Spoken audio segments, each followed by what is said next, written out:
Bwana, wewe ni mwaminifu. Jina la Bwana litukuzwe sana. Nimebarikiwa sana asubuhi ya leo, nina amani. Bwana ni mwaminifu sana katika moyo wangu. Ningali nampenda huyu Bwana na nasema hivi: For the Lord has done for us, it shall be permanent. For the Lord has done it for us. Because it is the Lord who has done it, it shall be permanent. Praise the name of the living God. Kwa hivyo kile kitu Bwana anakifanya si cha wakati mfupi. And this is why sometimes there is delay. Because what God is doing ni ya muda. It will remain permanent. It will remain forever. So, whatever the Lord is doing for us, it will be permanent. Praise the name of the living God. Therefore, nawakaribisha wote katika ibada ya leo na ibada hii ya neno la Bwana. Nashukuru Mungu, tunaingia katika ibada ya kubarikiwa na neno la Bwana. Na Mungu wetu amekuwa mwema kwa wiki mzima, ametulinda. Tuna amani. Mungu wetu ni mwaminifu sana. Amekuwa Mungu wa kutulinda. Tumepitia challenges, changamoto 1 na 2 na 3, but still our God has remained faithful to us. Praise the name of the living God. And also in one way or the other, we have become unfaithful to him. Tumekuwa sisi si waaminifu kwake, but even when we are not faithful to him, he always remains faithful. Hallelujah. Therefore he never changes. He's the same yesterday, today, tomorrow, and forever he remains. I'm blessed to have you today and also to stand in your presence. Na nimesimama ili niwaletee neno la Bwana. Pia nisalimie watazamaji wetu wote ambao wanatutazama mahali walipo. Bwana Yesu asifiwe sana. Na niwakaribisha pia katika neno letu la siku ya leo. Right from here KAG Elda Maravina, tunabarikiwa sana kuwahubiria wale wote ambao wanatutazama, hata wale wanatutazama baada ya ibada, wale ambao wanafuatilia online saa hizi. Bwana Yesu awabariki sana. Na ningependa kanisa tu appreciate watazamaji wetu wote. Na kama Bwana awabariki sana. Majina ni Reverend Gashai na nampenda Bwana. Si niwaletee neno la Bwana? Najua mtabarikiwa. Amen. Nisaidie kumkaribisha mtu kwa neno siku ya leo. Just mfanyie hivi, maana hatusalimiani, mfanyie high five. Amen. Mkaribishe kwenye neno. Mwambie karibu kwenye neno. Wacha wivu, mkaribishe mtu. Wacha wivu, mkaribishe mtu jameni. Huu mkate ni wetu sisi wote. Usimuonee wivu, mkaribishe, mwambie karibu kwa meza tule. Amen. Na najua tutabarikiwa na Mungu wetu. Siniwahubirie leo nataka kuweka msingi wa neno ambalo nitawahubiria labda Sunday kadhaa, hata kama hazitakuwa Sunday ambazo zimefuatana, lakini kwa muda wa Sunday kadhaa nitawahubiria juu ya uoga. Na nitazungumza juu ya uoga. Nitakapokuwa nahubiri juu ya uoga, sana sana nitahubiri how to overcome the spirit of fear. Amen. Because fear is a spirit. Na nyakati ambazo tunaishi unakuta kwamba uoga shetani anautumia sana, because fear is a weapon. It's a weapon whereby shetani anaitumiaga kuangamiza maisha ya watu. In most cases utakuta kwamba shetani anauzia watu uoga. Na wakati watu wameogopa, unakuta kwamba mambo mengi yanakosa kutimia ama mambo mengi yanaharibika. Fear is a strong, uncontrollable, and present emotion caused by actual or perceived dangers or threat. Uoga unasababishwa, ni hali ambayo inasababishwa aidha na mambo yaliyoko ama na mambo ambayo mtu anahisi, ama na ni hali ambayo hauwezi ukaicontrol. Hauwezi ukaicontrol. Unakuta ni kwamba ni jambo linakushika tu, ni jambo ambalo linakujia na hauna uwezo juu ya hilo jambo. Na ni vizuri uelewe ya kwamba kulingana na utafiti na wasomi wanasema watu wengi wamegonjeka magonjwa ya ulcers, magonjwa mengine ya kimawazo, yametokana sana sana, yanasababishwa na uoga. Na utakuta kwamba uoga labda una majina mengi ambao yanafanana na jina uoga na zinafanya kazi pamoja. Kwa hivyo kile kitu ambacho nimeomba Mungu nianisaidie niwafunze juu ya overcome the spirit of fear, na ili ya kwamba isitusumbue katika maisha tulionayo. Na jamani, watu wengi hata saizi tuko hapo wamegojeka vinonda vya tumbo, na zingine zilisababishwa na uoga, mambo ambayo labda mtu ameogopa, worries. Haya mambo yote ambayo mtu anayaogopa yanafanya kuwe na shida katika mwili. Tutashinda roho wa uoga katika jina la Yesu Kristo. Praise the name of the living God. Hallelujah. Tutashinda roho wa uoga. Na unaweza sema kwa midomo yako na useme nitamshinda roho wa uoga. Jamani, si useme kama mtamshinda, nitamshinda roho wa uoga. Jina la Bwana litukuzwe sana. Na hivyo basi nitakuwa nahubiria juu ya uoga, na tuangalie vile ambavyo tunaweza overcome this spirit na isitulemee wakati kama huu. Hebu kwanza nikuambia kwamba mwanadamu anazaliwa akiwa na uoga mbili. Mwanadamu anazaliwa akiwa na 2 fears. Hana hizi zingine zote, na tutakuta zingine nyingi nitakapokuwa nawahubiria. Tutakutana na nyingine nyingi, lakini nataka ujue kwamba mwanadamu anapozaliwa anazaliwa akiwa na 2 fears. Fear number 1 is fear of falling. Uoga ya kuanguka. That's why unaona mtoto anastuka sana. Labda hata akianguka hiyo inakuwa shida kwake, analia sana. Ni uoga wa kuanguka. Na uoga wa pili ni uoga wa kelele. Uoga wa kelele. Mwanadamu anazaliwa akiwa na uoga wa kuanguka, na anazaliwa pia akiwa na uoga wa kelele. Na research siku moja ilifanywa na wanafunzi wakafanya research, na walikuwa wanafunzi wa shule ya saikolojia. Wakafanya research ya uoga, wakafanya interview kwa watu 500, and out of these 500 people ambao walifanyiwa interview, they came up with 7,000 types of fear. Amen. Wakatokelezea na 7,000 types of fear kwa watu 500 ambao walifanya interview.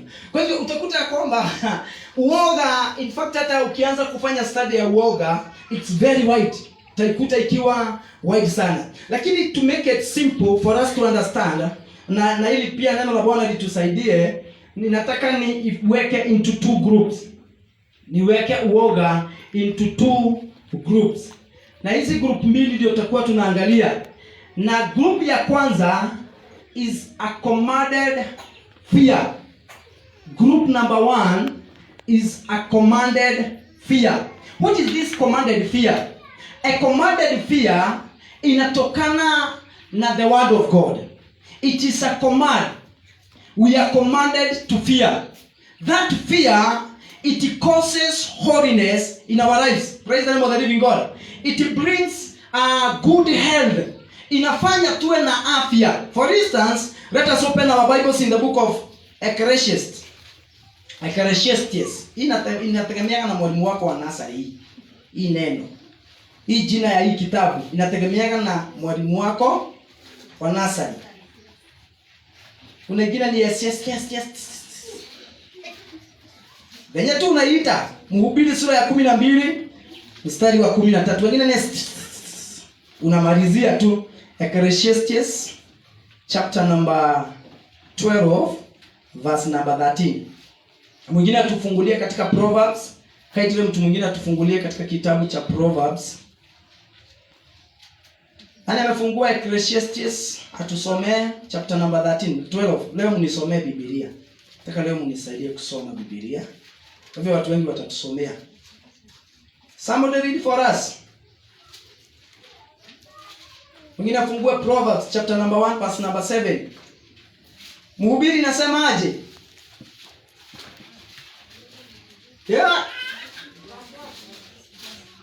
12 verse 13. Somebody read for us.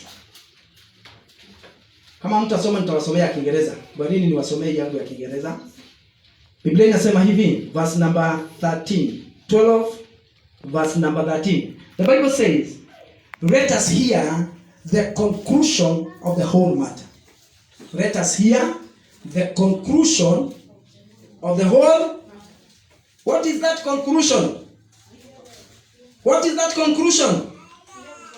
Fear God and keep his commandments. For this is what? No. Hebu soma vizuri. And now the conclusion of the matter is fear God and keep his commandments. And keep all his commandments. For this is the whole duty of man. Praise the name of the living God. The whole duty of man is to fear the Lord. And this is the conclusion of matter. Wakati mwandishi wa hii Biblia wa hiki kitabu ambaye anajulikana kama Solomon, anamalizia kwa kusema, amezungumza mambo mengi from chapter number 1, lakini kumalizia anasema maneno haya, and this is the conclusion of matter. Praise the name of the living God.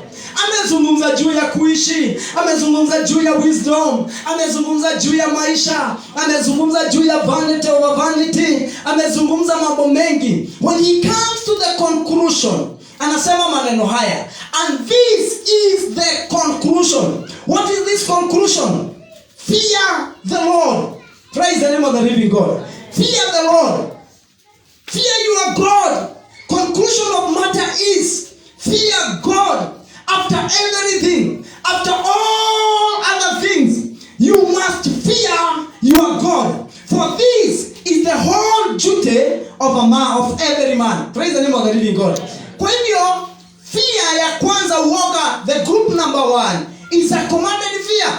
And when we have this fear, it brings prosperity. It brings good health. It brings holiness. It makes us to have good relation. It enhances our relationship with God. Praise the name of the living God. This fear ya kumwogopa Mungu inatufanya tuwe karibu na Mungu. Inatusongesha hatua karibu na Mungu. And this is why the Bible inasema ya kwamba the conclusion of matter is fear God and obey all his commandments. Because this is the whole duty of man. Praise the name of the living God. That fear inatusaidia kumkaribia Mungu. Is a commanded fear. Amen. Is a commanded fear. Tunastahili kumkaribia Mungu tukiwa tunamuogopa na kumheshimu. Proverbs, mtu amefungua Proverbs chapter number 1 verse number 7. Inasema the beginning of knowledge is what? Mwanzo wa hekima ni Proverbs 1:7. Anybody there? Proverbs 1:7 inasemaje? The fear of the Lord is the beginning of knowledge. Praise the name of the living God. So, when we fear the Lord, when we have the fear of the Lord, which is commanded fear, it brings the knowledge of God into our lives. It makes us kumjua Mungu hata zaidi, to have the knowledge of God. And this is the fear ambayo tunastahili kuwa naye, fear ambayo inatuelekeza kwa Mungu. Our fear inastahili kuwa ya kumheshimu Mungu, ya kumuogopa Mungu, ya kumtii Mungu, ya kutamani kutembea pamoja na yeye, ya kutaka kufanya mapenzi yake. Jina la Bwana litukuzwe sana. Na utakuta watu wengine kama katika Biblia, watu kama in the book of Hebrews chapter number 11, kuna watu kama mtu ambaye, nani yule alijenga Sabina, alikuwa anaitwa nani? Watu kama Noah. People like Noah.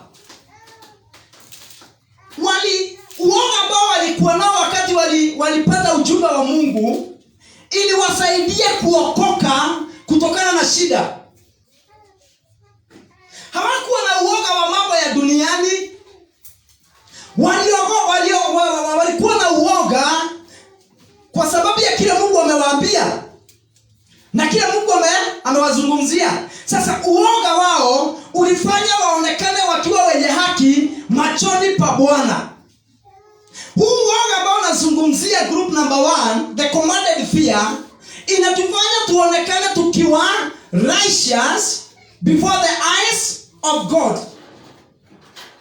I can call it positive fear. Inatufanya tuonekane wenye haki machoni pa Mungu. Huo uoga unatusaidia. Tukiona dhambi upande huu, tunakimbia. Uoga huu unatusaidia kukimbia shetani.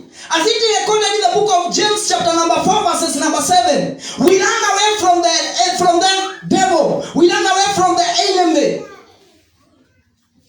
Because of what we have, it is fear of God. Tunapomwogopa Mungu, tunaenenda katika njia ambazo zinampendeza.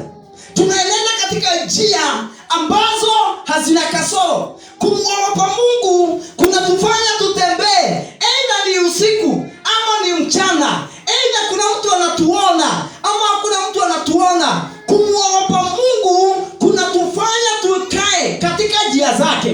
Praise the name of the living God. That is what we call commanded fear. And the Bible has commanded us. Katika Biblia maandiko mengi, hatuna muda tunaweza soma mengi, na tutakuta kwamba uoga kama huu wa kumwogopa Mungu unaleta maisha mazuri. It brings holiness, nimesema. It brings prosperity. It brings good health. It brings blessings, and also it brings hope. Uoga huu unaleta matumaini. Bwana atukuze sana. Na huu ndio uoga ambao tunastahili kuwa nao. Number 2, group number 2, kuna uoga ambao tunauita forbidden fear. Ama tuseme condemned fear. Condemned fear. Ama forbidden fear. What is this fear? Huu uoga ni wa aina gani? Kwa nini huitwa forbidden? It is because it is not supposed to be with us. Imekatazwa. Imehukumiwa huo uoga. Ni uoga ambaye umehukumiwa. Bwana tukuze sana. Ni uoga ambao haustahili kuwa sehemu ya maisha yetu.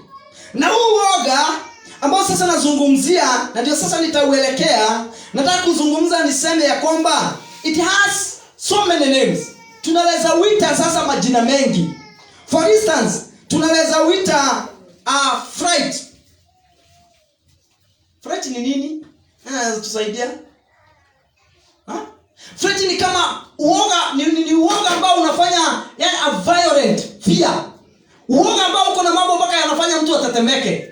It is also like terror. Yani uoga ambao mpaka ukiwa wapi unasikia kwamba hauna amani ndani ya moyo wako. Haleluya.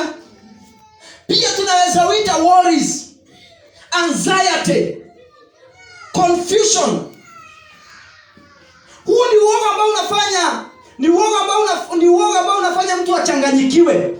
Yaani mtu ameogopa mpaka amechanganyikiwa. Ameogopa mpaka hana amani ndani ya moyo wake. Ameogopa. Na huu ndio ugonjwa ambao unaleta ndio uoga ambao unaleta magonjwa. Amen. Ndio ugonjwa, ndio uoga ambao unasababisha kuwe na shida katika maisha ya mtu. It's not good fear. Wakati mtu anashikwa na uoga wa aina hii, hana kutulia. He can do or she can do anything. Ni uoga ambao unasababisha kuwe na hali ya kutokuwa na utulivu ndani ya moyo. Unasababisha kuwe na stress. Unasababisha kuwe na kutopumzika. Unakuta mtu hana amani. Hata mtu akienda kulala hana usingizi. Kuna uoga ambao kusumbua.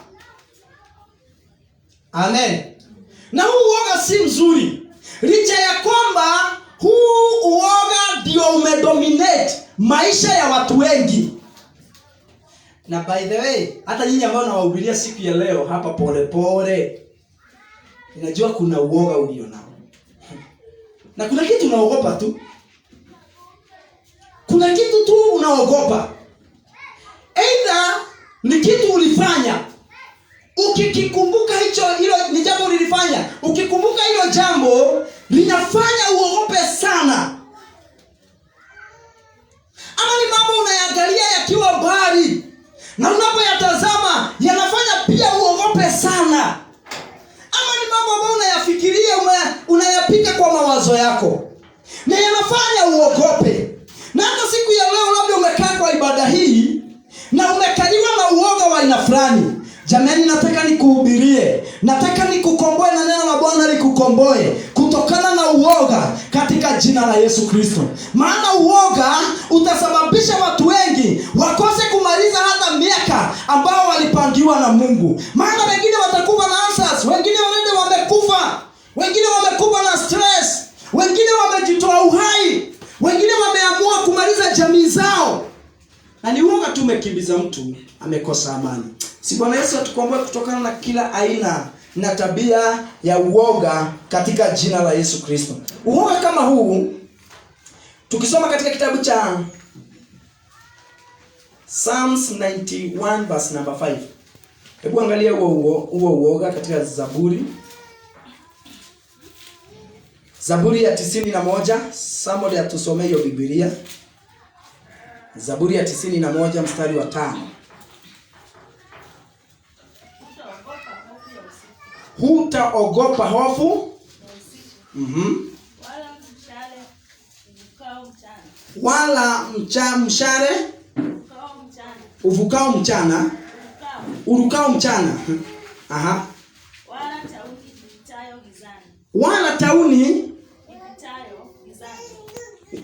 Wala tauni ipitayo gizani. Aha.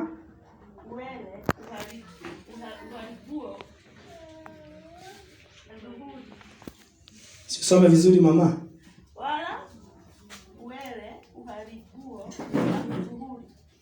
Jina la Bwana litukuzwe sana. Sasa mwandishi wa Zaburi anasema hautaogopa haya mambo ambayo anayataja.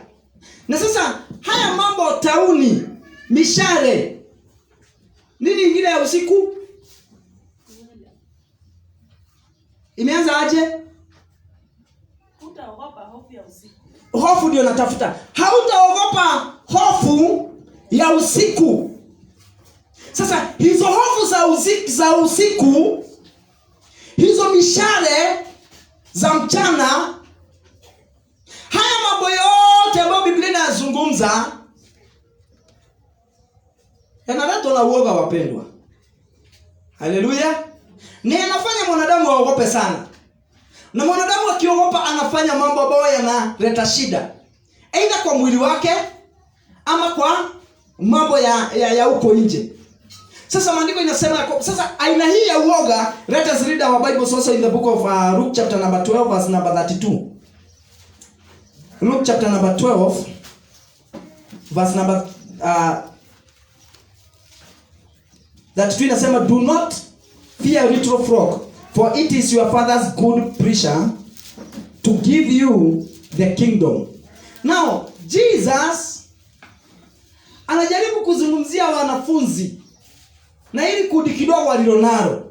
Anawaambia do not fear. Wachana na huo uoga. For it is your father's will. It is your father's pleasure to do what? To give you the kingdom. So ukiangalia uoga huu, Biblia inaukataza. Huu ambao unasema ni condemned. Biblia inasema inakataza aina hii ya uoga. Na huu uoga ndio unasababisha shida, ndio unaleta magonjwa, ndio unaleta maumivu, ndio unafanya watu wakose amani. na mambo mengi na mambo mengi na mambo mengi. Lakini hata hivyo,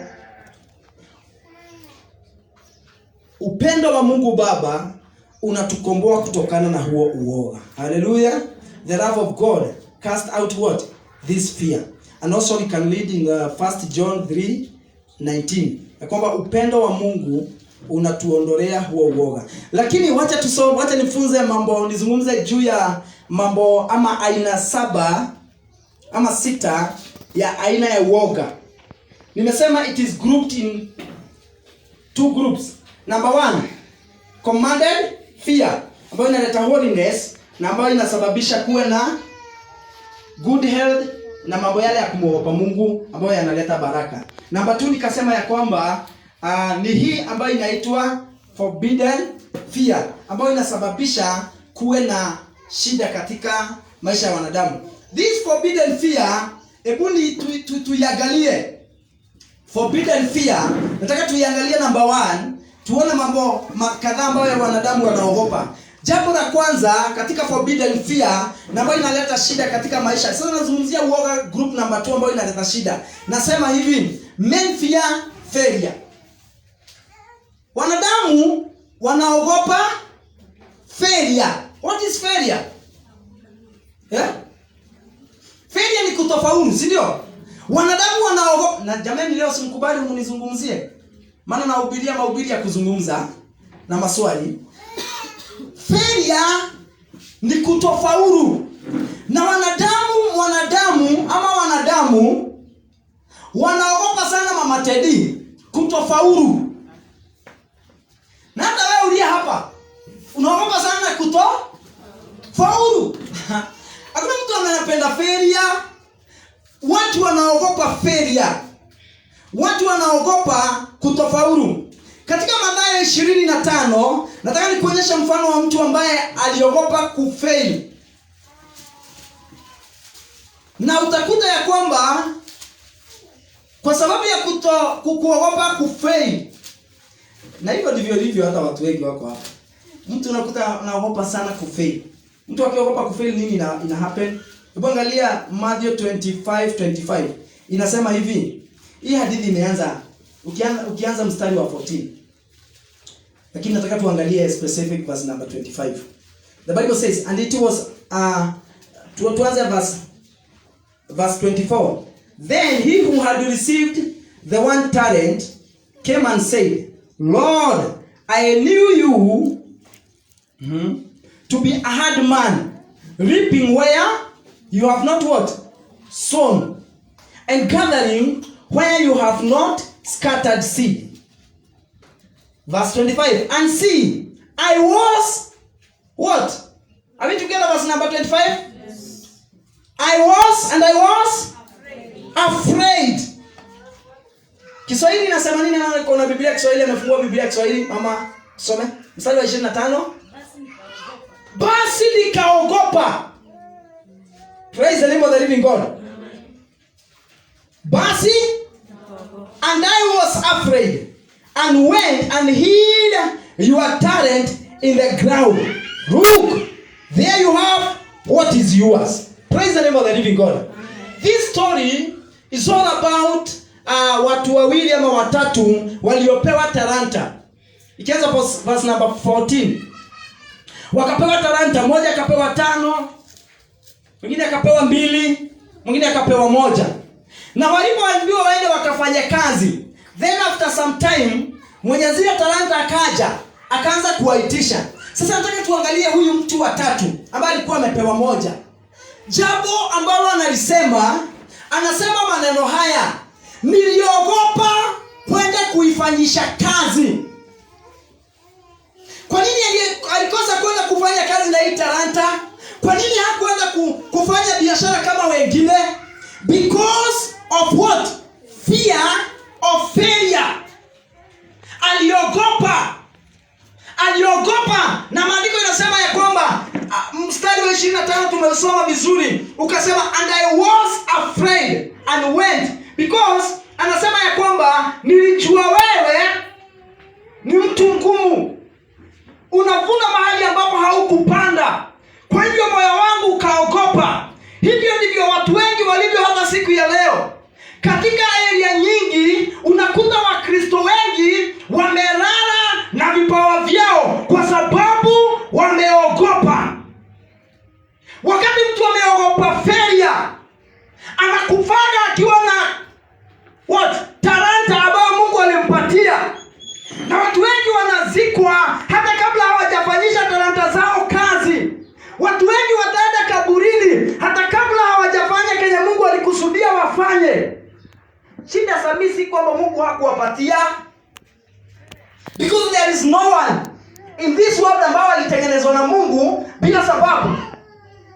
We are all created by God with a purpose. Praise the name of the living God. But most people wataenenda kwa Mungu kabla hawajatumia kile ambacho Mungu angetaka wafanye. Hawajatumia utajiri ulio ndani mwao.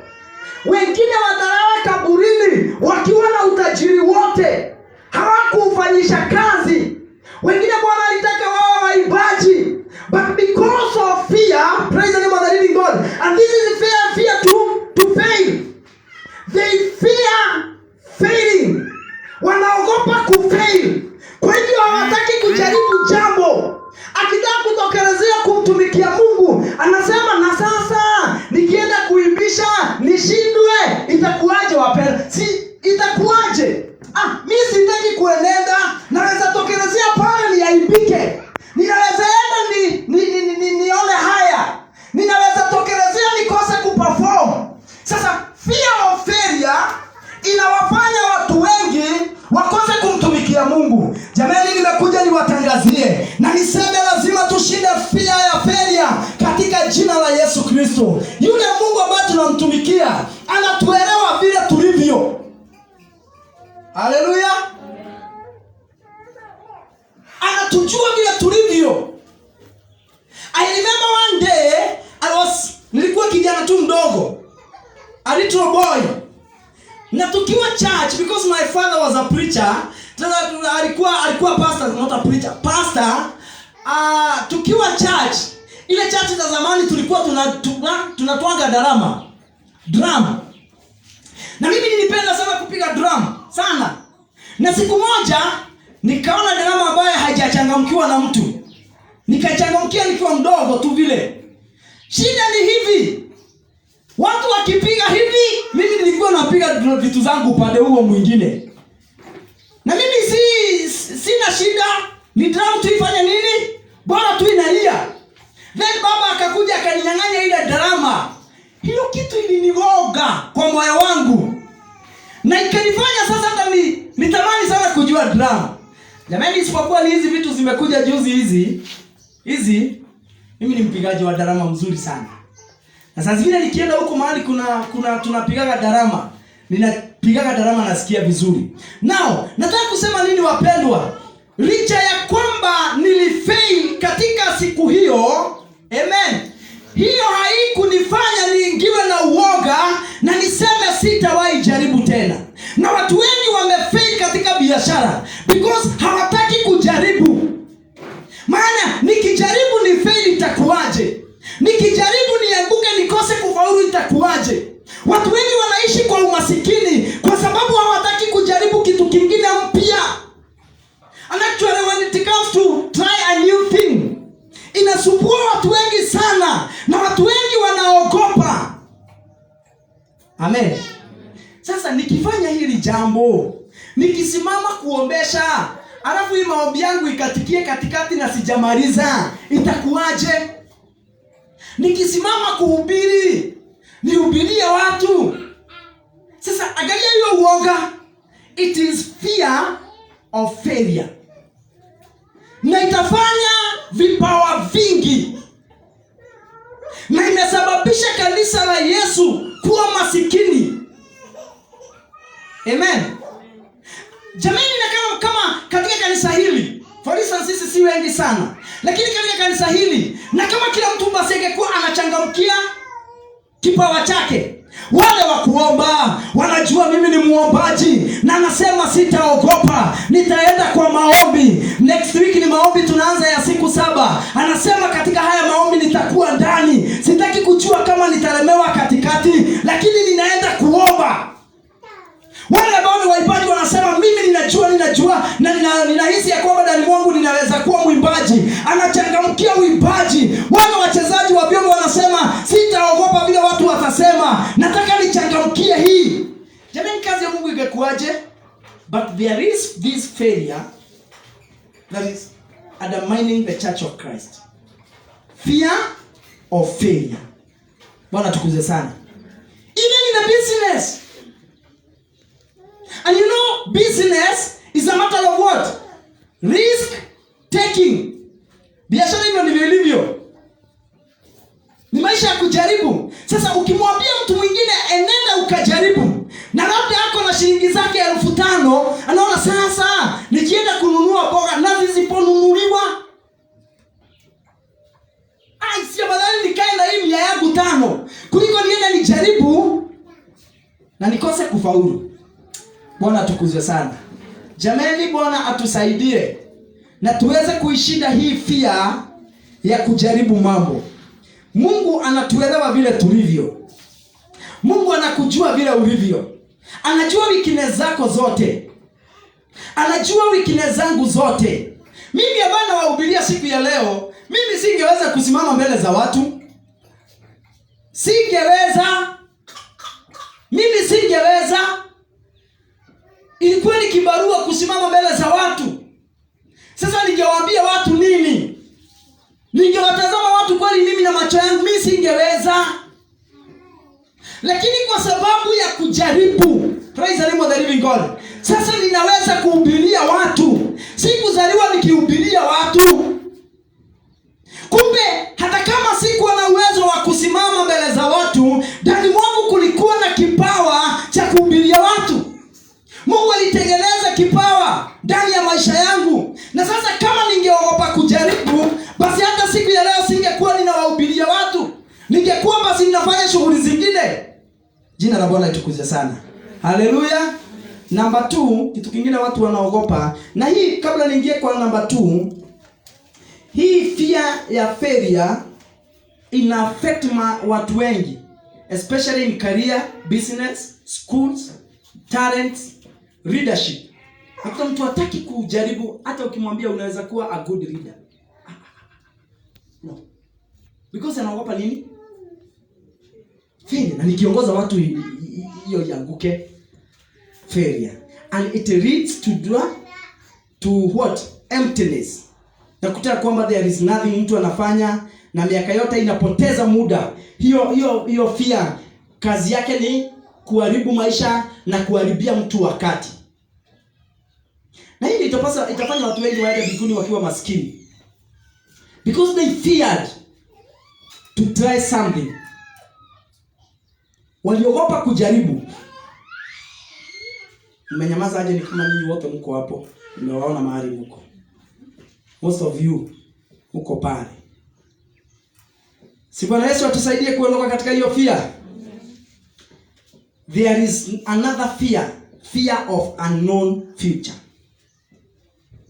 Fear of unknown future. Nakuta mtu anaogopa mambo ambayo yako huko katika future. Na hii fear pia imesumbua watu sana. Yako mtu anaogopa mambo yale ambayo hata hajafika. Na watu wengi wako na uoga ya aina hii. Wanaogopa mambo ambayo hata hawayajui. Wanaogopa mambo hata hawajaiona na macho. Fear of unknown future. Anaogopa tu vitu zenye ziko na huko. Anaishi na shida. Maisha ambayo hata hajai yafika. Anasumbuliwa na kesho. That's why Yesu alikataa mambo. Anasumbuliwa na maisha hata ya kesho. Na unakuta tu ako na stress. Ni nini?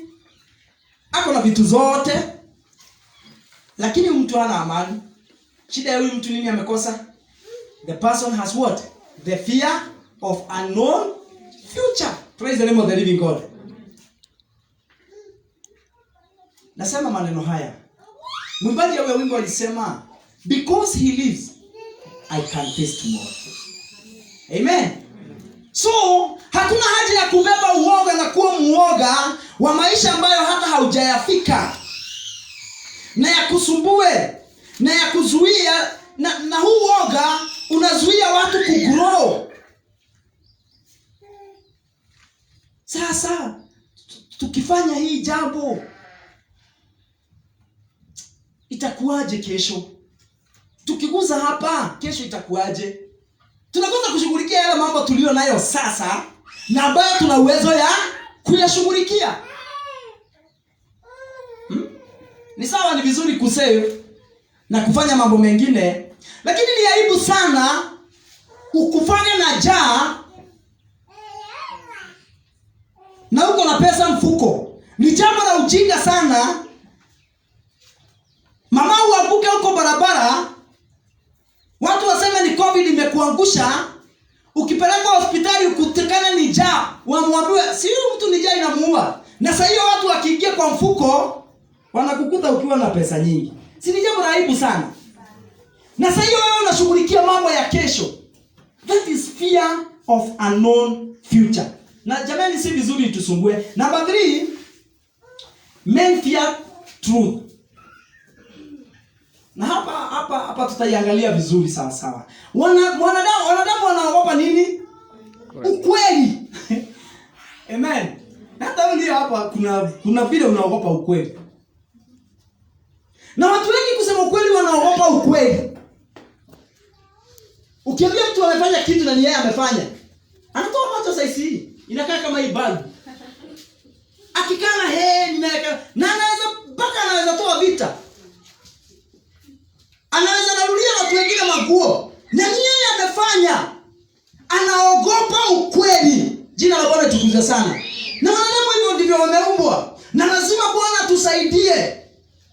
Kwa sababu dunia inasababisha mwanadamu aogope ukweli. Shetani anasababisha mwanadamu aogope ukweli. Nataka tusome Biblia, Timotheo wa pili, 2 Timothy chapter number 4 verse 3 and 4. Timotheo wa pili, 2 Timothy. Kama umefungua tusome kwa haraka. 2 Timothy chapter number 4. Soma kwa Kiswahili.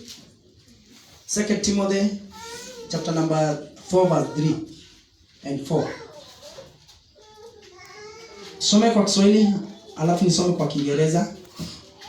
Maana utakuja wakati watakapo yakataa mafundisho yenye uzima. Ila kwa kufuata nia zao wenyewe wakijipatia walimu makundi. Kwa kuwa wana masikio ya utafiti. Nao watajiepusha wasisikie yaliyo kweli. Na kusigeukia hadithi za uongo. Jina la Bwana tukuzwe sana.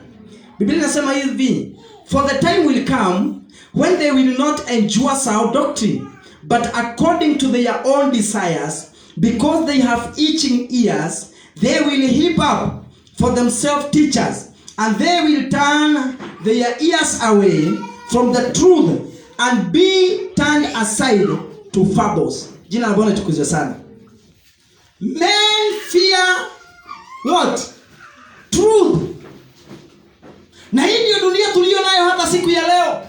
Na nataka nizungumzie kanisa hapa. Niwaambie ya kwamba lazima tupende ukweli. Sasa Paulo alipomzungumzia Timotheo nyakati zinakuja, akamwambia angalia, nyakati zinakuja wakati watu hawatapenda ukweli, watachukia maneno yaletao uzima ya ukweli, watageukia kutafuta uongo, maana masikio yao itakuwa inatamani kusikia nini? Uongo. Hivyo basi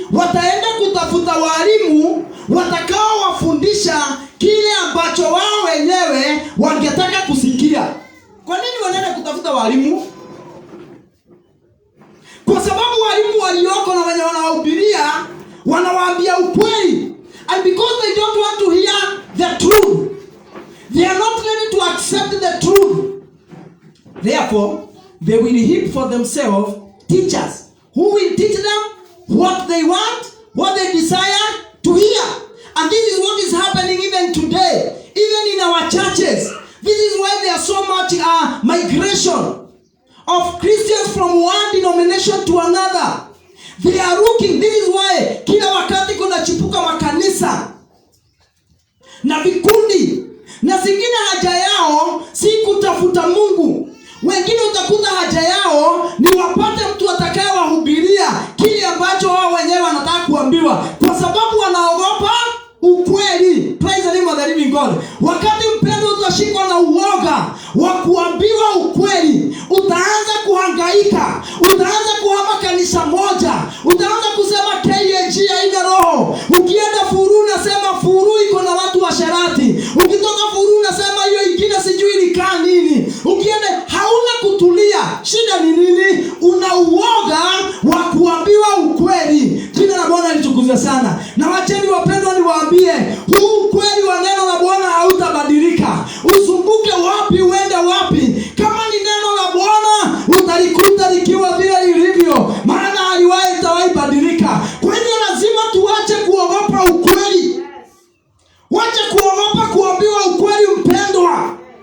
Ondoa uoga wa kuambiwa ukweli. Mahali umekosea, kubalia uambiwe ukweli. And let me tell you one thing about truth. Truth demands what? It demands mahali ambapo tumeenda wrong, ituambie hapa tumeenda wrong. Praise the name of the living God. Hallelujah. Lakini watu wengi hawapendi ukweli. They fear truth. Wanaogopa ukweli. Ambia mtu hii njia si nzuri. Juzi nimetembelea one of our churches. Na kuna mambo nilikuwa nataka kurekebisha as a presbyter. Nitaka kurekebisha mambo fulani. And therefore nikaita mtu ama watu, nikawaambia hapa na hapa na hapa na hapa haiendi vizuri, and hii si njia ya Mungu. Karibu nimezwa nikiwa uhai. Karibu nizikwe nikiwa nimesimama. Ni vile tu neema ya Mungu tu inanisaidia, na waambia mzunguke buruke juu, mtanikuta tu hapa na Kenya nimewaambia lazima karibu wapasue church. Na shida ni nini? Kwa sababu nimewaambia ukweli. Ukweli ni huu. Mpendwa, nataka nikwambie, as long as I will remain your pastor, sitakosa kukuambia ukweli. Na lazima udili na fear ya kuambiwa ukweli. Jina la Bwana litukuzwe sana. Lazima uondokee uoga. Kama unataka kuwa Mkristo mzuri na ambaye anaelekea mbinguni, ondokea uoga wa kuambiwa ukweli. Wakati umekosea, kuwa tayari kuambiwa umekosea. Wakati umeenda kando, kubali kuambiwa hiyo njia sio yenye inaenda mbinguni. Sasa watu wengi wanaenda jehanamu tu na wamejaa makanisani. Wamejaa tu, lakini wanaenda jehanamu. Wengine waambie, baba wewe ni wewe, wachana mpango wa kando. Hilo kanisa atapasua kanisa. Atapanga jama ya pastor must go. Shida ni nini? Nini pastor amefanya? Si ni watu wanaogopa kuambiwa ukweli.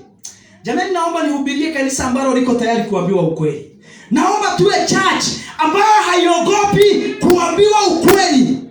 Na kila wakati tunamwambia Mungu, sema nasi tena. Kama vile ulizungumza nami Jumapili, hata siku ya leo nataka unizungumzie tena. Kama vile ulinikemea last time, hata this time I'm ready to be corrected. I'm ready to be rectified in the mighty name of Jesus. Usiogope kuambiwa ukweli. Hallelujah. Hata katika maisha ya nyumbani, maisha ya huyo mtu mwingine, your partner, be ready. Hivi tungekuwa na semina ya wazee na wamama peke yao, ama ya wamama na wababa. Wazee, Bwana siwe adhuriana wazee, tuseme amen. Hata kama sisi si wengi tuseme amen. Sitoe macho ticha wakati umeambiwa ukweli. Na fujo. Sema huku naweza ua mtu mimi. Na shida si kuua mtu. Si ati umefanyiwa kitu ati inafanya uue mtu. Kwa sababu una uoga wa kuambiwa ukweli. Umeambiwa baba hapa hadi vizuri. Sasa wewe unatoa mikujo ya uso.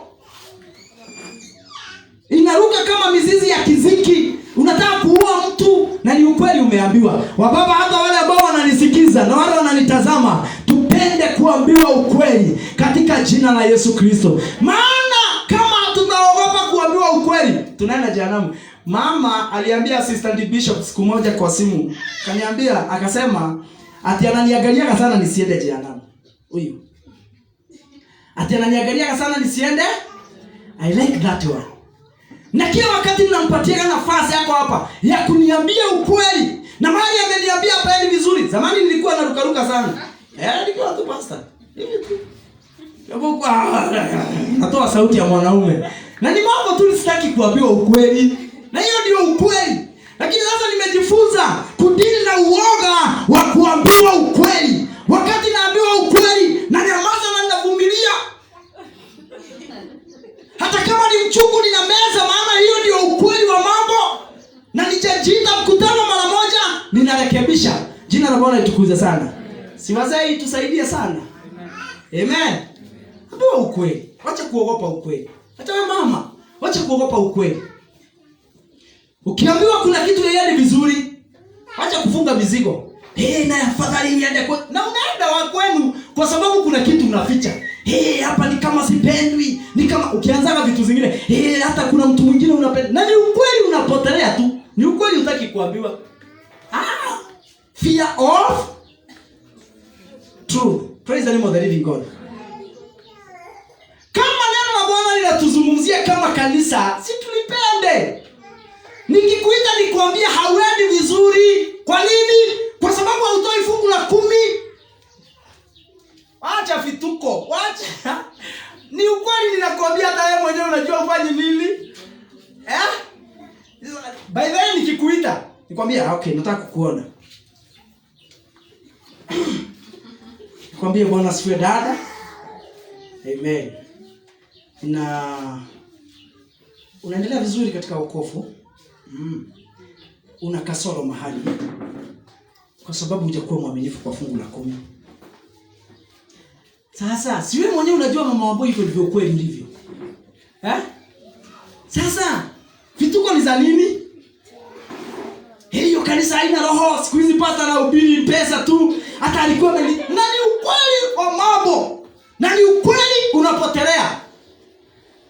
Don't fear truth. Praise the name of the living God.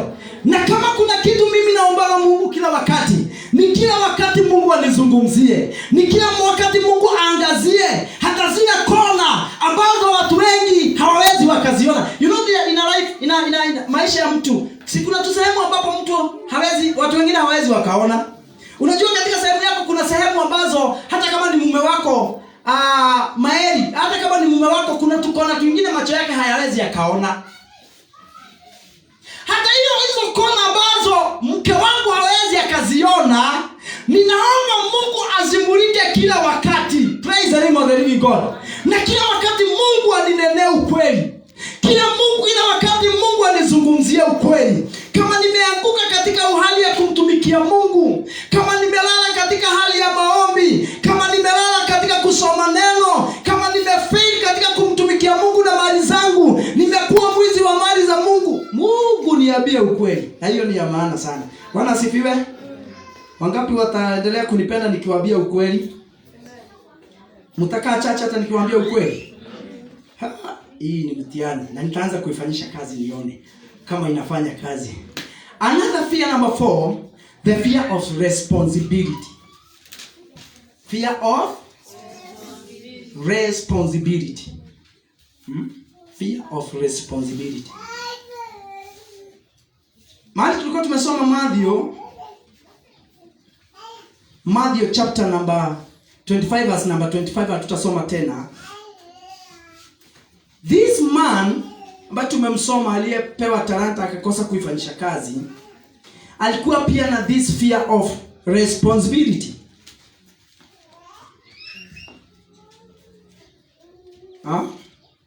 Alikuwa na fear of responsibility. Hakutaka kuchukua hiyo nafasi ya kufanyisha kazi hiyo talanta ambayo alikuwa naye. Na pia utakuta ya kwamba hii aina ama huu uoga ulisababisha Waisraeli wakose kuingia na kuchukua na kujitwalia mji ama taifa ambalo Mungu alikuwa anawapatia. The fear of what, Mwangi? Responsibility. Fear of responsibility. Because even though Mungu alikuwa in the book of Deuteronomy chapter number 1, hebu tuangalie Biblia. Leo mnikubalie tusome Biblia maandiko mengi because ninafunza tu pole pole. Deuteronomy 1 what? Deuteronomy 1:25, 1:22. Deuteronomy 1 mstari wa Deuteronomy inaitwaje kwa Kiswahili? Kumbukumbu la Torati. Wengine wanatafuta huko kwa New Testament. Verse 22 inasema maneno haya. From verse number 20, chapter number 1. Hebu tuanze verse number 19. Chapter number 1, verse number 19. And when you come near the people of Ammon, do not harass them or meddle with them, for I will give you any of the land of the people of Ammon.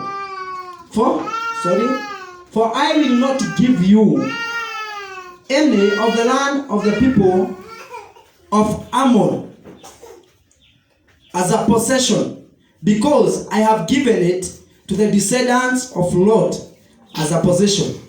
That was also regardless as land of giants. Giants formerly dwelt there, but the Ammonites called them Zamzamzim, a people as great and numerous and tall as Anakim. But the Lord destroyed them before them, and they disposed them and dwelt in their praise, just as he had done for the descendants of Esau who dwelt in Seir, when he destroyed the Horites, the Horites from before them. They disposed them and dwelt in their praise, even to this day. And the Avim, who dwelt in villages as far as Gaza. Verse 24 inasema, Rise, take your journey, and cross over the river Aaron. Look, I have given it to your hands, Sihon and the Amorites, king of Heshbon and his land. Begin to possess it and engage in battle. This day I will begin to put the dread and fear of you upon the nations under the whole heaven, who shall hear the report of you and shall tremble and be in anguish because of you. Now, wakati Mungu alitaka kuwapatia wana wa Israeli nchi ya Canaan, it was their responsibility to draw away what? The nations ambazo zilikuwa zinakaa pale. Ndio Mungu amesema I give you the land. But anawaambia rise, amkeni sasa na muanze kuwakimbisha wale mataifa na wale adui ambao wanakaa hapa. Lakini ukiangalia when they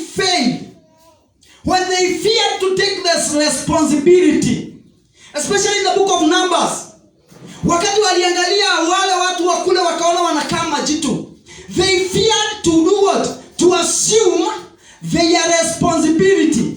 Listen to me. Mungu anaweza taka kukubariki na jambo fulani, but also remember you have your own what? Responsibility. And this one inafanyana watu wengi waanguke. Inafanyana watu wengi wakose baraka za Mungu because we fear to assume what? Their responsibilities. Like now, maybe for instance niseme hivi, Mungu amekubariki na jamii. Amekubariki na mume. Amekubariki na mke. Lakini ni jamii na hiyo familia ikae vizuri, you have a responsibility to assume. Una jukumu unastahili uchukue. If you don't pray for that family, if you don't pray for your husband, what will happen? Na jamii nyingi hivyo ndivyo zinaharibika. Because kuna mtu amefia to take what? To take the responsibility. Wamama John, tuombee boma zetu. Na siku hiyo hatutakula, hatutakunywa. Fasting ya siku moja. Mtu akifikiria kuhusu kuacha chakula. Kwanza asubuhi hiyo unaamka ukiwa njani kama umelala ukilima nini ukichibua getila. Mahali njaa ilimwa. Ukiamka kwanza ukiangalia ile kaugali ulibakisha jana. Unasikia hii ni kukufa ninakufa. When you fear to take the responsibility, even though Mungu ameahidi baraka, you will never run in that blessings. Bwana tukuzwe sana. Fear of what? Responsibility. You have your own responsibilities. Mungu kuna mambo ambayo anataka wewe mwenyewe utayafanya ili ubarikiwe. Ndio ameahidi baraka katika neno lake, lakini kuna mambo ambayo lazima ni wewe utayafanya. Ndio nimewapatia nchi, lakini sasa inukeni. Kazi ya kuondoa hao watu ni yenu. Mimi nimewapatia nchi. It doesn't matter vile walivyo. It doesn't matter kama wanakaa kama anarchists. Mimi Kenya nimefanya kama Mungu nimefanya nini? I have given you what? Land. But the responsibility is yours. When we have this fear of responsibility, inatufanya tukose kufikia ahadi za Mungu. Na watu wengi wamekwama hapa wapendwa. Watu wengi wamekwama kwa hii fear. Do you know? Wakati utaanza kukua responsible, maybe it is your life. Become responsible. You start to pray for your life. Uanze kufunga, kula na kunywa na kutafuta Bwana kwa sababu ya maisha yako. Hapo ndipo utakuta kwamba umeanza kufungua milango ambazo zilikuwa zimefungika. Utaanza kuona vitu ambazo Mungu alikuwa amepanga katika maisha yako zimeanza kutendeka. But if you don't do what? Take responsibility. You fear. Sasa nikiacha hii kazi niende kwa maombi, itakuwaje? You do fear. Sasa hiyo biashara basi ni kusema ya kwamba itakuwa inazunguka mahali pamoja. Nani atakayeiombea? Nani atakayeombea huyo mume wako? Nani atakayeombea huyo mke wako? Nani atakayeombea hao watoto wako? Nani atakayesimama kwa mwanya? Na ili aanze kuomba kwa ajili ya jamii na atoe dhabihu aseme hii jamii yangu. Mungu hata kama imetoka katika jamii mahali watu wanaabudu sanamu, mimi ninasimama na niseme maneno haya ya kwamba jamii na uzao wangu hautaabudu misimu, hautaabudu miungu, tutakuabudu Mungu, wewe Mungu wa ukweli. Hata kama baba na babu zetu tumewakuta wakifanya kafara, lakini mimi Mungu ninasimama na niseme kuanzia hapa jamii yangu itaanza kukutumikia. If you don't take the responsibility. Hallelujah. When you fear to take the responsibility. And fear of responsibility imefanya mpaka nyumba nyingi ziharibike. Men, they are not responsible. They fear to take responsibilities of their family. It is my responsibility to care for my family. Kwa hivyo lazima ni assume bila uoga. Bwana tukuze sana. Amen. The fear of what? Number 5 nikimalizia, the fear of old age. Kama kuna kitu watu wanaogopa sasa ni kuzeeka. Hata mimi nimeogopa sana kuzeeka. Watu wana uoga wa kuzeeka. Wamama, Bwana Yesu asifiwe. Ha? Sasa imefika mahali mpaka wengine wanajipaka kitu inaitwa foundation. Foundation ni nini jamani? Sasa zingine mtuitake wanaume mnatufunza hii mambo tusijikutake off guard. Foundation, mtu anajengwa, anapakwa vitu.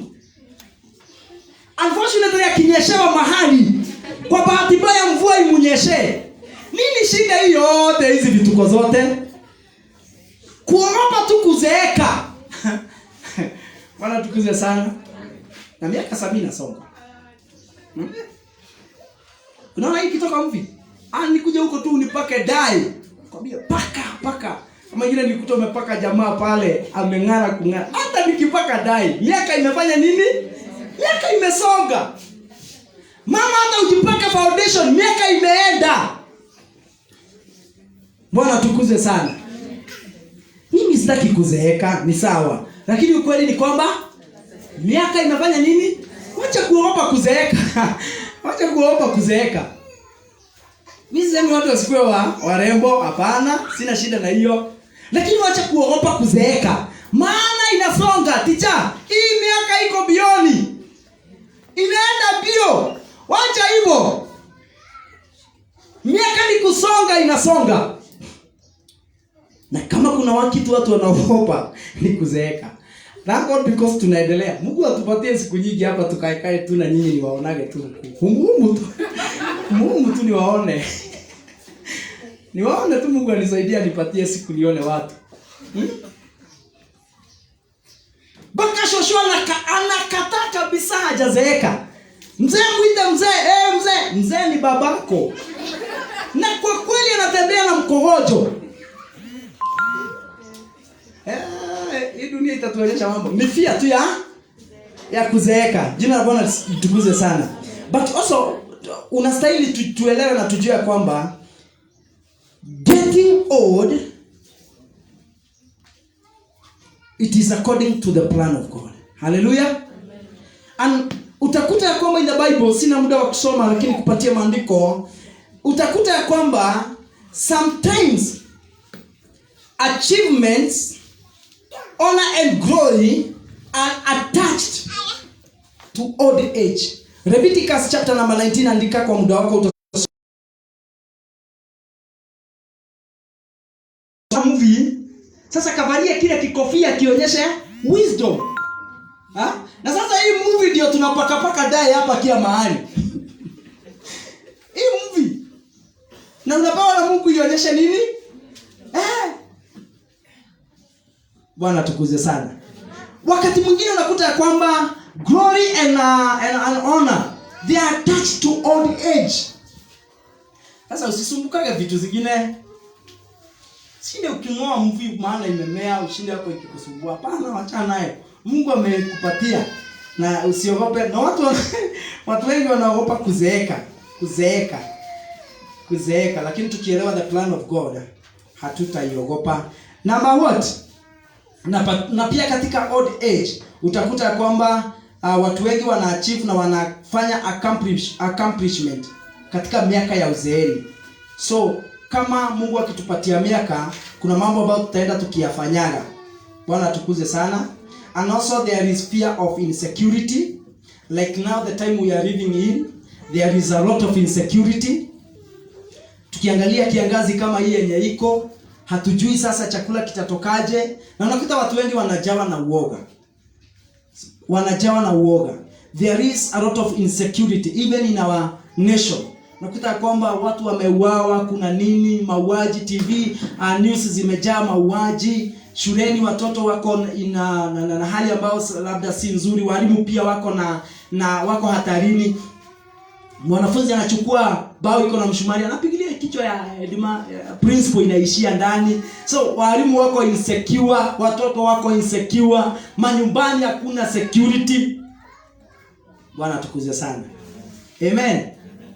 There is fear of insecurity. But hebu nikufunze kitu kuhusu haya mambo, maana ndio yako insecurity. hata pia sasa angalia kwa mfano sasa nyakati tulizonazo sasa.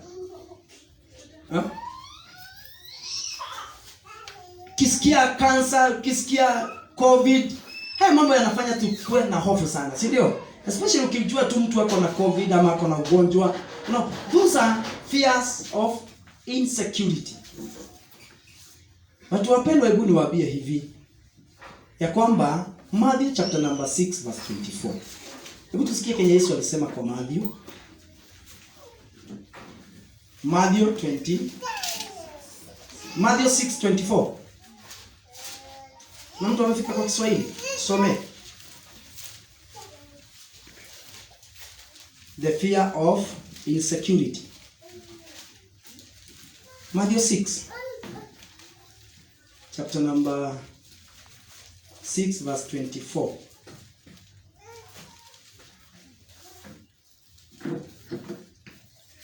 Nani huyo anatusomea?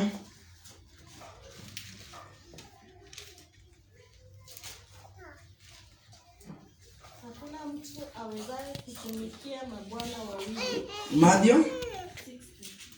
Matthew 6:24. Hakuna mtu awezaye kutumikia mabwana wawili. Kwa maana atamchukia huyu na kumpenda huyu. Ama atashikamana na huyu na kumdharau huyu. Hamwezi kutumikia Mungu na mali. Hamwezi kutumikia Mungu na mali. Sasa there is insecurity. The fear of insecurity.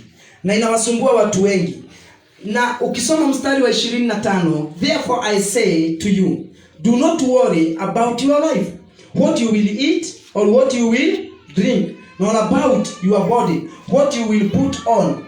Is not life more than food? Sasa Mungu anapozungumza, Yesu anapofundisha wanafunzi kuhusu maisha, anawaambia kwamba haya mambo yote yasiwasumbue. Hii kiangazi wapendwa, anazungumzia kanisa na pia anazungumzia watu wote ambao wananitazama. Tusisumbuliwe na hii hali. Jina la Bwana litukuzwe sana. Maana Baba wetu anajua tuna miili ambayo inahitaji chakula na inahitaji mavazi, na yule aliyetupea miili atatupatia chakula. Jina la Bwana litukuzwe sana. Kwa hivyo let us not have fear.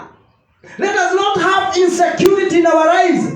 Because tunaye Mungu ambaye anashughulikia maisha yetu na anatuelewa vizuri. Usiwe na hofu. Usilale ukiwa kila wakati unatetemeka.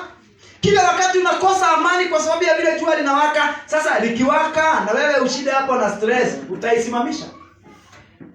Utasimamisha hii jua ikose kuwaka? Kwa sababu sasa hakuna pesa. Nini utafanya ili pesa zikue? Kuna kitu utafanya? Achana na stress, mpendwa. Number 7, the fear of growth.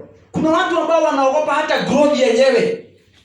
Maybe wacha nitumie kama hii sasa ya kanisa. Kanisa kama hili. Kuna mtu mmoja alinihurumia sana. Kuna mtu alinihurumia, uzuri hayuko hapa. Kuna mtu alinihurumia sana siku moja wakati nilimwambia ninahama hapa hii church. Nikamwambia tunataka kwenda town. Akasema, pastor.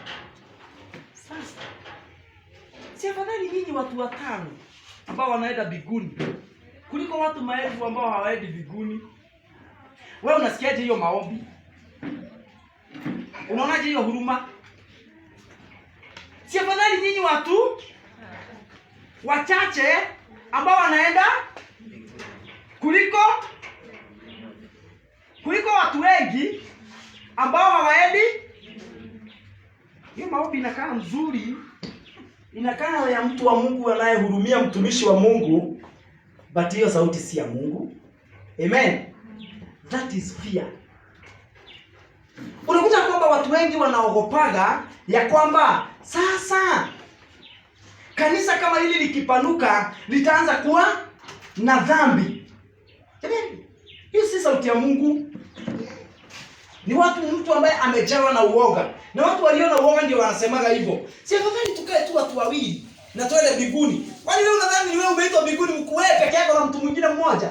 Si Mungu alikufa kwa sababu ya watu wote, si ndio kweli? Sasa Mungu anahitaji watu wengi. Sasa kuna watu ambao tu wanaogopa growth. Na akiona hata kanisa linaanza kukua, utamkuta hata ataweza hama hilo kanisa. Aanza kusema hili kanisa limeanza kukosa Mungu. Si Mungu limekosa. Ni kwa sababu ameona watu wameanza kuokoka, watu wameanza kuongezeka. Maana yeye katika mawazo yake anaamini ya kwamba wawili ndio wanaenda mbinguni. Watatu, mahali palipo wawili, alisoma ule mstari unasema mahali palipo wawili ama watatu, Yesu wako hapo. Sasa wakifika wanne, Yesu hayuko pale. Jamani, hii mawazo Bwana tusaidie sana.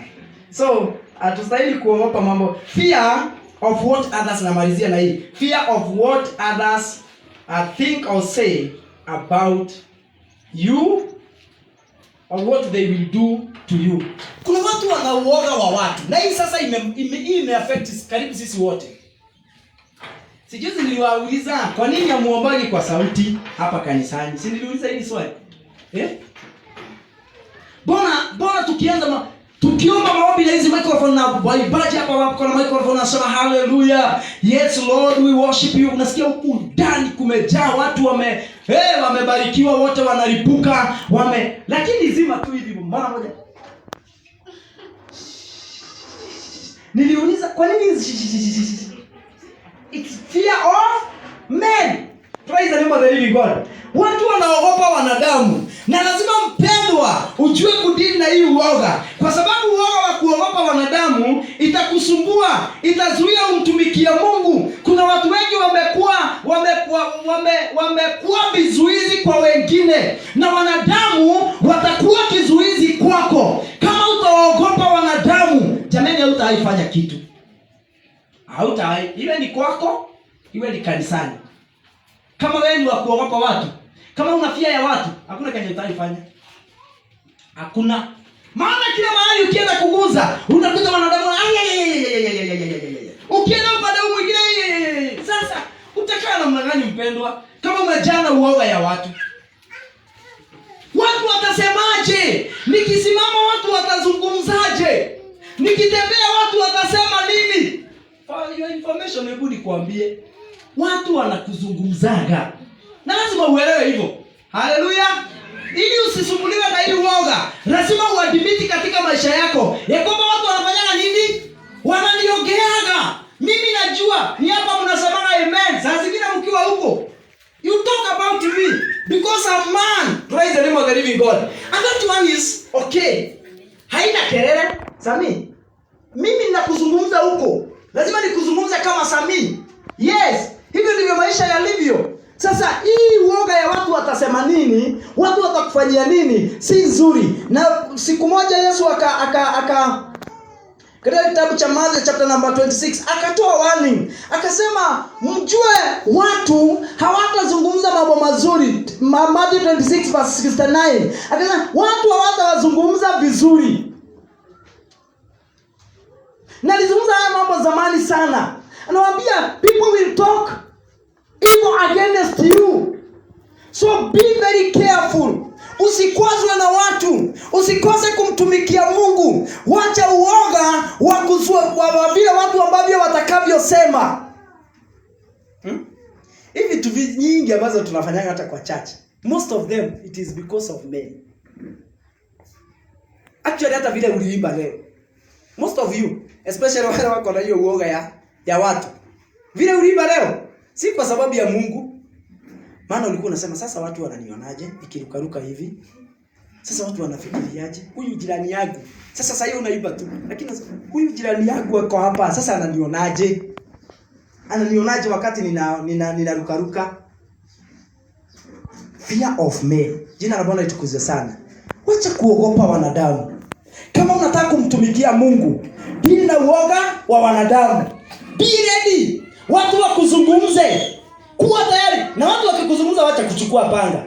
Wacha kuchukua panga, tunataka uniambie kenye ulikuwa unaniulizia.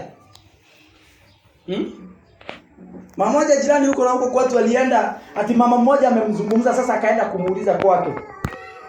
Kumuuliza anashikwa mashati karibu anyongwe. Sasa alikuwa amekuja kuniita twende tukafanye tukawapatanishe. Nikamuuliza, na si ungenyamaza mama, ungekaa kwako tu, hata kama amekusema ungekaa tu. Ananiambia nilishindwa kunyamaza kwanza, kuvumilia. Sasa elewa, watu wanakuzungumza mpendwa. Jina la Bwana litukuzwe sana. Na wacha uoga wa kuzungumzwa. Kwani wewe si ni mtu? Kwani unataka watu wazungumze juu ya nani? Na wewe si unazungumza juu ya wengine. Sasa hata ile kitu fanya ni kwamba wewe mwenyewe unazungumza wengine. Lakini wewe unaogopa sana watu wasikuseme. Jina la Bwana litukuzwe sana. Yesu alijua haya mambo, na pia Yesu katika huo mstari pia alisema maneno haya. Pia tujichunge watu wasizungumze mambo mazuri juu yetu. Jichunge, usisikie watu kila wakati makofi wanakupigia. Hapana, hiyo kitu si mzuri na si ya Mungu. Mimi nikisimama hapa nisikie tu kila wakati mnasema pasi wetu ni mzuri, nitajua I'm not okay. Si uko 100%. Nataka saa zingine utoke hapa ukisema sipokuwa ni neema, huyu mchungaji saa zingine mimi siwezi akanihubiria. Hiyo ndio life. Praise the name of the living God. Kwa sababu nimekukanyanga. Kwa sababu kuna mahali ambapo hiyo ndio maisha ilivyo. So, usisumbuliwe na uoga wa vile watu wanasema juu yako. Watu wanakuzungumza. But katika mambo haya yote ambayo niwazungumza siku ya leo, sikumalizia na uoga ya kifo, labda wakati mwingine tutaizungumzia. Katika haya mambo yote, kuna jambo moja nataka kuambia kanisa, ya kwamba we can overcome the spirit of fear. Praise the name of the living God. Kuna uwezo wa kuishinda roho ya kifo. In the book of 2 Timothy chapter 1 verse number 7, maandiko inasema hivi, for God did not give us the spirit of fear. Praise the name of the living God. Kwa maana Mungu hakutupatia, Timotheo wa pili sura ya 1 na mstari wa 7, kwa maana Mungu hakutupatia roho wa uoga. Ninamalizia kusema hivi, uoga sio sehemu yangu katika jina la Yesu Kristo. Uoga wa responsibility is not my portion in the mighty name of Jesus. Uoga wa kujaribu mambo sitaogopa katika jina la Yesu. Ukiniona wakati mwingine wapendwa ninabeba maono yaliyo makubwa hata kunishinda, ni kwa sababu sitaki kudhomitiwa na uoga ya kujaribu mambo katika jina la Yesu. Mimi sitaogopa failure, maana ninajua mambo haya. Biblia inasema mwenye haki anaweza anguka mara 7 lakini atasimama katika jina la Yesu Kristo. Mtu ambaye anampenda Bwana anaweza jaribu jambo na ni kweli linaweza kosa kufaulu, lakini kukosa kufaulu si kusema ni mwisho. Haleluya! Ninajua nitasimama finally. Hata yale mambo nimeyajaribu yakakosa kufaulu, sitayaogopa. Sitakubalia shetani aniuzie uoga. Ninajua yatasimama. Sitakosa kuomba wapendwa, maana ninajua yale nimeyaombea, na hata kama hayajatimia ninajua yako jirani na lazima yatatimia katika jina la Yesu. Ninanenea roho wa uoga, ninakemea roho wa uoga. Bwana na tusaidie katika jina la Yesu. Hatutachelewa kuingia katika hatima zetu kwa sababu ya uoga. There is promises ambazo Bwana ametuwekea, na hatutachelewa kuingia kwa sababu ya uoga katika jina la Yesu Kristo. Lazima tusimame na tuseme maneno haya. Lazima tupigane na uoga wote katika jina la Yesu Kristo. Sitakosa kumtumikia Mungu kwa sababu ya wanadamu.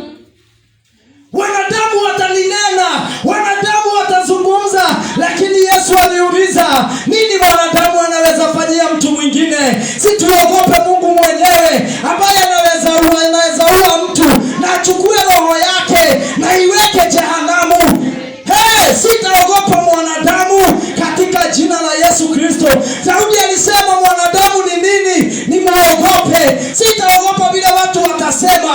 Hata wakisema kale ka mchungaji, ndio ninajua ni ka mchungaji, lakini sitaogopa. Amen. Praise the name of the living God. Hebu simama na miguu yako mpendwa, na uanze kupigana na uoga.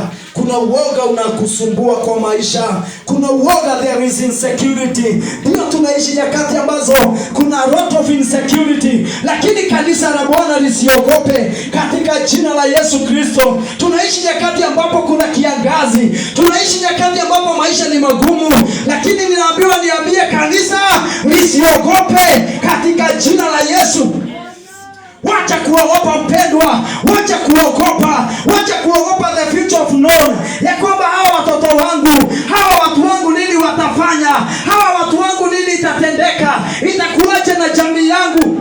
Wacha kuogopa mpendwa, mtazame Yesu, wachana na uoga katika jina la Yesu. Wacha kusumbuka mpendwa, ondoa uoga katika maisha yako. Uoga tunastahili kuwa nao ni wa kuogopa Mungu peke yake. Wacha kuogopa mpendwa, wacha kuogopa. Usiwe na insecurity na huyo partner wako, usiwe na insecurity kwa mume wako ya kwamba huyo mume atachukuliwa, huyu mke wangu. Ondoa huo uoga wote, sema maneno haya: nimeweka ukuta wa damu ya Yesu. Hata kama kuna watu wanamuinda, nimeweka ukuta wa damu ya Yesu katika jina la Yesu Kristo. Siwe na amani mpendwa, siwe na amani sasa, siwe na amani katika jina la Yesu. Siwe na amani katika jina la Yesu. Anza kupigana na hiyo roho ya uoga katika maisha yako. Sema nitajaribu mambo, nitajaribu haya, nitajaribu hili lingine, nitakuwa mtu ambaye anajaribu katika jina la Yesu. Angalia opportunity ambazo Bwana ameweka mbele zako. Hata kama ulijaribu mlango mmoja na ukafungika wa biashara, wacha kuogopa mpendwa, sema nitajaribu tena katika jina la Yesu. Wacha uoga mpendwa, wacha uoga katika jina la Yesu. Wacha uoga katika jina la Yesu. Wacha uoga wa responsibility. Kuwa tayari kuassume your responsibility. Sema ninajua, this is my responsibility. Nitasimama kwa nafasi yangu, nitasimama kile Bwana analikuwa nifanye katika jina la Yesu Kristo. Reketere mashandari babozaya. Kuna jamii Bwana anataka uombe, kuna watu Bwana anataka ufunge. Angalia uoga wa kufunga, angalia vile watu wengi wanalemewa kutafuta Bwana kwa sababu ya uoga ya kuacha chakula. Take your responsibility. Take your responsibility. Simama kwenye pengo yako. Anza kuomba kwa ajili ya mume huo. Anza kuomba kwa ajili ya mke huyo. Anza kuomba kwa ajili ya biashara hiyo katika jina la Yesu. Rima shetara mama zaya. Uko hapa na umesumbuliwa na uoga wa kuambiwa ukweli. Kila wakati unahofia kuambiwa ukweli. Mwambie Bwana, nimejifunza siku ya leo, niko tayari kuambiwa ukweli. Niko tayari kuambiwa ukweli. Bwana, ninakupa nafasi ya kuniambia ukweli, na hata huko nje niko tayari kurekebishwa na kuambiwa ukweli katika jina la Yesu Kristo. Kemea kila aina ya uoga katika maisha yako. Ni uoga gani hiyo inakukimbiza? Ni aina gani ya uoga inakukimbiza? Izungumzie sasa katika jina la Yesu Kristo. Unatishwa na magonjwa, jamii yako inatishwa na magonjwa, jamii yako inatishwa na magonjwa. Kuna madhabahu inakutisha. Wacha insecurity katika jina la Yesu. Wacha uoga wa insecurity unafanya watu waende kuabudu sanamu, inafanya watu wakimbie kwa waganga, inafanya watu wakimbie kwa wachawi kwa sababu they are insecure. Mpendwa, pigana na hiyo uroho katika jina la Yesu, na useme nitakuwa secure. Maisha yangu yako salama, niko mikononi mwa Bwana. Sitaki kujua kile watu wanafanya, sitaki kujua kile kinapandwa, sitaki kujua wale wanalala wakizunguka kwangu. Mimi jambo moja ninajua, niko na mikononi mwa Bwana. Mimi ninajua niko salama mikononi mwa Bwana katika jina la Yesu Kristo. Si ukuwe na amani, mume si uwe na amani, kwa hiyo mke wako si ukuwe na amani, wamama si uache stress, siweze kuwa na amani. Huo uoga ulio nao, wacha kuogopa tena katika jina la Yesu. Simama kwenye pengo yako, simama mahali Bwana anataka usimame, simama mahali Mungu anataka usimame. Wacha kuhofia mambo ambayo haustahili kuhofia. Wacha kushinda kwa vita na mume wako. Ukichokora simu, ni nini ilikuwa inafanyika? Ni wewe umekosa kusimama. Ni wewe uliogopa kusimama kwa pengo yako. Ulifail ku assume your responsibility ya kumuombea katika jina la Yesu. Sasa there is a lot of insecurity in your life. Hauna amani, haulali. Ni vita kwa hiyo nyumba. Assume your responsibility and it will be well with you, with your soul. It will be well with you. You will have peace in the name of Jesus. Kila uoga na unyamazisha. Kila roho ya uoga ambayo inasumbua kanisa ninainyamazisha katika jina la Yesu Kristo. Kila roho ya uoga, nyamaza katika jina la Yesu. Kila roho ya uoga inayotisha hao wapendwa, area hizi zote ambazo tunazizungumza, nyamaza katika jina la Yesu. Insecurity, ninakunyamazisha katika jina la Yesu. Oh Bwana, tusaidie sasa katika jina la Yesu. Na watangazia watu wako sasa ya kwamba shetani utawamaliza kwa uoga. Hautaangamiza wapendwa hawa kwa uoga. Hautaangamiza wapendwa hawa wanaonitazama kwa uoga katika jina la Yesu Kristo. We are going to assume our responsibilities. We are going to stand on our gaps in the mighty name of Jesus. Asante wewe Mungu ni mwaminifu. Shetani usitutishe na magonjwa. Usitutishe na waves za corona. Hatutaogopa katika jina la Yesu Kristo. Hatutakuwa na insecurity ndani ya maisha yetu. Hatutaishi chini ya uoga katika jina la Yesu. Maana tunajua wewe Bwana ni mkombozi wetu. Asante Baba wa milele. Naombea mtu aliye hapa alijaribu jambo likafail, na baada ya kufail akaogopa sana, na ameishi katika uoga wa kuanzisha jambo lingine. Baba, nazungumzia watu wako sasa ya kwamba wawe na amani na wawe na ujasiri wa kuanzisha mambo mengine mapya katika jina la Yesu. Hawa watu wamebeba utajiri. Hawa ni wanabiashara wakubwa. Hawa ni watu ambao watafanya makubwa. Hawa watu wako na vipawa vingi, na hizi vipawa vitafanya kazi katika jina la Yesu. Baba, waliojaribu wakafail na wakakufa moyo na wakaogopa sana, ninaomba uwapatie nguvu tena katika jina la Yesu. Nabariki hili kanisa Bwana, na katika muda ambao utaendelea kutuzungumzia juu ya uoga, Baba, kubali kulikomboa kanisa kutokana na roho wa uoga. Nabariki hao wapendwa katika jina la Yesu Kristo. Asante Bwana, wabariki na wainue Bwana. Jamii zao ziinuliwe na wewe. Biashara zao ziinuliwe na wewe. Mikono yao ibarikiwe Bwana.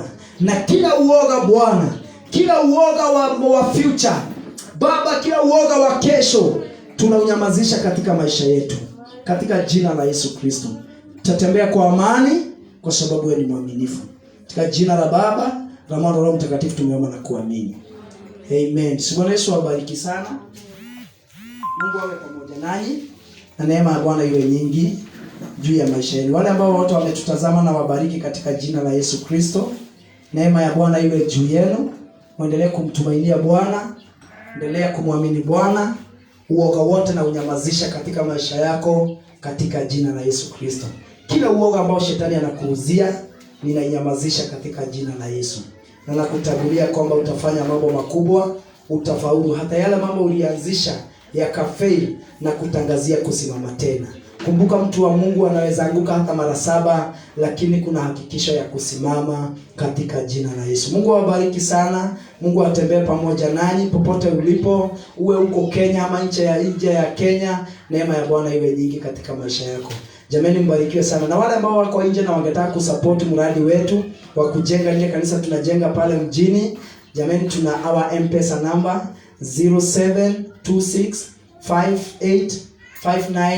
0726585903. Ukitutumia msaada wako pale utakuwa wa baraka sana. Ninarudia, namba ni 0726585903.